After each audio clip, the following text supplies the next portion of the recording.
Good evening students. இன்றைக்கி வந்து நம்ம கிரேட் 11ல் example 3.57 state board book page number வந்து 140. ஸோ அந்த இதில் இருக்கிற எக்ஸாம்பிள் சம் நான் எக்ஸ்பிளைன் பண்ண போகிறேன். கொஷின் வந்து in a triangle ABC prove that a squared sin 2c plus c squared sin 2b equal to 2bc sin a. இதுதான் question. சரியா? அதாவது இந்த ஸ்மால் ஏபிசி வந்து எப்பவுமே சைடு, சரியா? அதாவது சைடு ஆஃப் த ட்ரையாங்கிள். அதே மாதிரி வந்து அதாவது இந்த இதில் ஸ்மால் ஏபிசி வந்து சைடு ஆஃப் த ட்ரையாங்கிள். அடுத்து இந்த இது இங்கே கொடுத்துருக்காங்க பார்த்தீங்களா, capital C, capital B, capital A, இதெல்லாம் வந்து ஆங்கிள். ஸோ இதுக்கு நான் எப்படி சொல்யூஷன் கண்டுபிடிக்க போகிறேன்னா சைன் ஃபார்முலாவை யூஸ் பண்ணி தான் நான் பண்ண போகிறேன். ஸோ நம்மளுக்கு சைன் ஃபார்முலா என்ன தெரியும்? a by sin a equal to b by sin b equal to c by sin c equal to 2r. இது என்ன ஃபார்முலா? சைன் ஃபார்முலா நம்மளுக்கு தெரியும், சரியா? we know that sign formula இங்கே மென்ஷன் பண்ணிடுங்க. சைன் ஃபார்முலா இதான் இங்கே மென்ஷன் பண்ணிடுங்க. அடுத்து இப்போ இந்த இதில் இருந்து தான் ஸ்மால் ஏ கண்டுபிடிக்க போகிறேன், ஸ்மால் பி கண்டுபிடிக்க போகிறேன், ஸ்மால் சி. இப்போ a by sin a is equal to r. அப்போ a is equal to என்ன வரும்? 2r sin a. இந்த ஏன்றது ரேடியஸ், ஓகேவா? அடுத்து b is equal to 2r sin b. அடுத்து c is equal to இது a, ஓகேவா? இது வந்து b. அடுத்து வந்து என்னது? c கண்டுபிடிக்க போகிறேன். இப்போ c is equal to 2r sin c. அதுக்கப்புறம் என்ன கண்டுபிடிக்க போகிறேன் அப்படின்னா, இப்போ நான் இதை தான் ப்ரூவ் பண்ணணும்.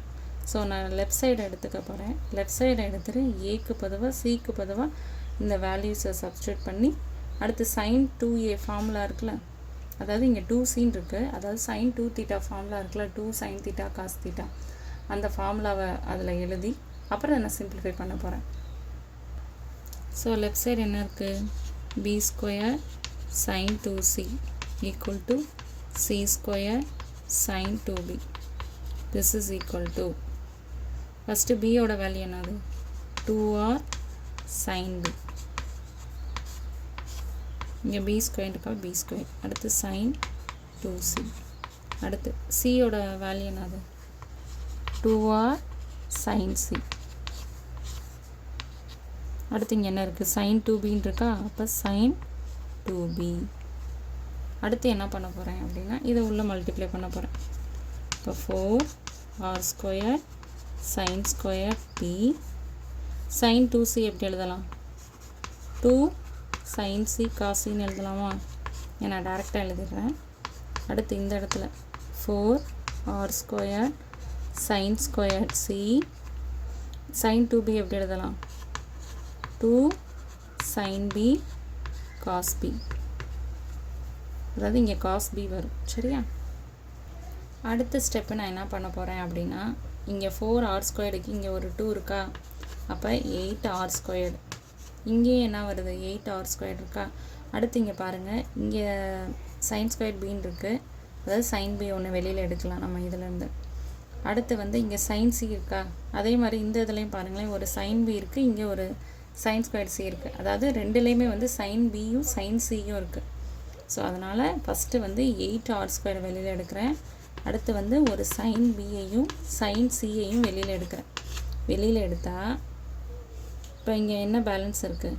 sin b மட்டும்தானே இருக்கும், sin b இருக்கும், அடுத்து cos c இருக்கும். இதை வேணால் நீங்கள் செக் பண்ணி பாருங்களேன். இப்போ இதை உள்ளே மல்டிப்ளை பண்ணால் 8r ஸ்கொயர், 8r ஸ்கொயர்டா. அடுத்து வந்து sin bயையும் மல்டிப்ளை பண்ணால் sin ஸ்கொயர் b கிடச்சிருச்சு. அடுத்து என்ன வருது? sin c cos c, sin c cos c. So இது கிடச்சிருச்சா? ஸோ இந்த ரெண்டுலேருந்து 8r ஸ்கொயரையும் sin b sin cயை வெளியில் எடுக்கிறேன். அடுத்த ஸ்டெப்பு பாருங்கள், ப்ளஸ்ஸு, அதாவது இது வந்து இந்த ரெண்டுலேருந்து காமனாக எடுக்கிறேன். இப்போ இந்த இடத்துல என்ன இருக்குது? 4 2 8 8 வெளியில் வந்துருச்சு, r ஸ்கொயரை வெளியில் எடுத்தாச்சு. அடுத்து sin b இங்கே வந்துருச்சு. அடுத்து என்ன வந்திருக்கு? sin cயை வெளியில் எடுத்தாச்சு. அப்போ இந்த இடத்துல எது பேலன்ஸாக இருக்குது? ஒரு sin c பேலன்ஸ் இருக்குது, அடுத்து வந்து என்ன இருக்குது, காஸ் பி பேலன்ஸ் இருக்குது. ஓகேவா? இப்போ இது என்ன ஃபார்மேட்டில் இருக்குது? இப்போ சைன் ஏ ப்ளஸ் பினா என்ன formula? Sine A cos B plus cos A sine பியா. ஸோ இங்கே ஏ இருக்க இடத்துல என்ன இருக்குது, பி இருக்குது. அடுத்து வந்து பி இருக்க இடத்துல என்ன இருக்குது, சி இருக்குது. அப்போ இதை எப்படி எழுதலாம்? சைன் பி ப்ளஸ் சின்னு எழுதலாமா இந்த இதை? So already 8r². அடுத்து சைன் பி சைன் சி. இந்த இது ஃபுல்லாத்தையும் எப்படி எழுதலாம்? Sine B plus C. அதாவது சைன் ஏ ப்ளஸ் பினா என்ன formula? Sine A cos B plus cos A sine B. இப்போ நம்மளுக்கு இங்கே என்ன இருக்குது, பி ஆங்கிள் சி ஆங்கிள் இருக்கா? இப்போ sine B plus C expand பண்ணால் என்ன வரும்? Sine B cos C plus அடுத்து என்ன வரும்? காஸ் பி சைன் சின்னு வருமா? ஸோ இந்த இது வந்திருக்கா? ஸோ அவ்வளோதான். இப்போ இதை வந்து அடுத்தது சிம்பிளிஃபை பண்ணணும். சரியா? இப்போ 8r² sine B sine C அடுத்து சைன் பி ப்ளஸ் சின்னு கிடச்சிருக்குல்ல, இதை எப்படி எழுதலாம்னா 8r² sine B sine C. இந்த சைன் அப்படியே போட்டுக்கோங்க. இந்த பி ப்ளஸ் சி இருக்குல்ல, இது என்ன, அது ஆங்கிள் தானே? ஸோ இதை எப்படி எழுதலாம்? 180 மைனஸ் ஏ. 180னா என்னது, பையா?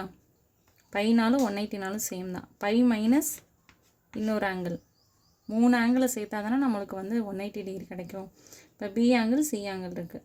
இப்போ இன்னொரு ஆங்கிளோட அதுக்கு கண்டுபிடிக்கனா நம்ம என்ன பண்ணுவோம், பை மைனஸ் இன்னொரு ஆங்கிள் தானே போடுவோம். ஸோ இந்த பி ப்ளஸ் சியை எப்படி எழுதியிருக்காங்கன்னா பை மைனஸ் ஏ. இதே இது வந்து இங்கே ஏ ப்ளஸ் பின்னு கொடுத்துருக்காங்கன்னு வச்சுக்கோங்க. இப்போ sine of A plus B அப்படி இருக்குது அப்படின்னா இந்த இடத்துல வந்து பை மைனஸ் சின்னு போடணும். இப்போ இங்கே நம்மளுக்கு பி ப்ளஸ் சின்னு கொடுத்துருக்கனால இந்த இதை வந்து எப்படி எழுதியிருக்காங்கன்னா பை மைனஸ் ஏன்னு எழுதியிருக்காங்க. இப்போ சைன் ஆஃப் பை மைனஸ் ஏ என்ன வரும், அதாவது 180 மைனஸ் ஏ. சரியா? இப்போ ஃபஸ்ட்டு என்ன இருக்குது, 8r².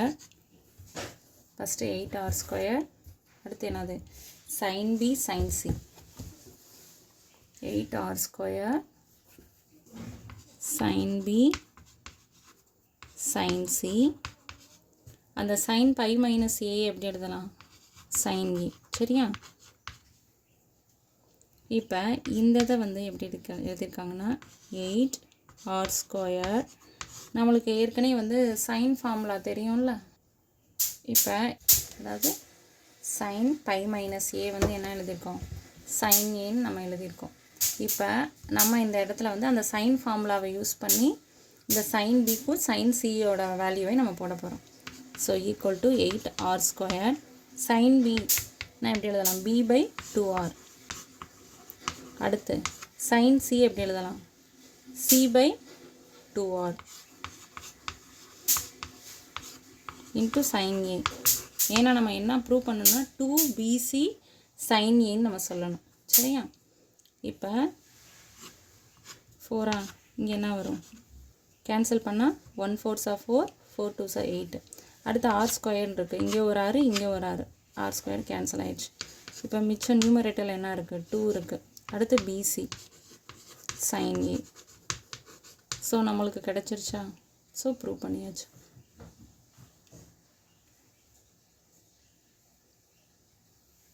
So hence prove.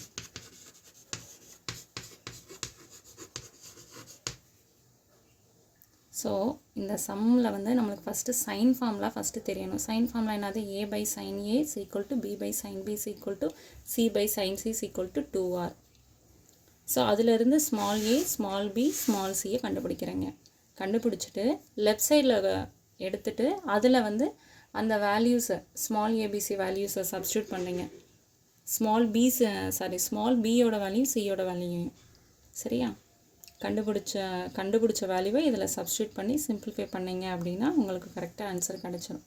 அவ்வளோதான். அந்த சம் ரொம்ப ஈஸியான சம். கான்செப்ட் மட்டும் நல்லா புரிஞ்சுக்கோங்க.